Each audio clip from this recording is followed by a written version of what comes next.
अस्सलामुअलैकुम व्यूअर्स, कैसे हैं आप? उम्मीद करती हूँ खैरियत से होंगे। पाक न्यूज़ में मैं आपके साथ मौलाना तारिक जमील के बेटे आसिम जमील की वफ़ात के बाद मौलाना तारिक जमील अपनी ज़ौजा के साथ उम्रे के लिए रवाना हो चुके हैं। तो दिखाते हैं आपको वीडियो स्टार्ट करने से पहले प्लीज़ आप मेरे चैनल को सब्सक्राइब कीजिए, लाइक कीजिए, बेल आइकन को ज़रूर दबाइएगा ताकि मेरी जो भी वीडियो है आपको हर वक्त मिल सके।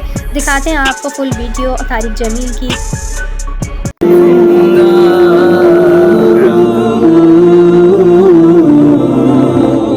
अपने बेटे आसिम जमील की वफ़ात के बाद हज़रत मौलाना तारिक जमील साहब अपनी बीवी के साथ उम्रा करने के लिए आ गए हैं।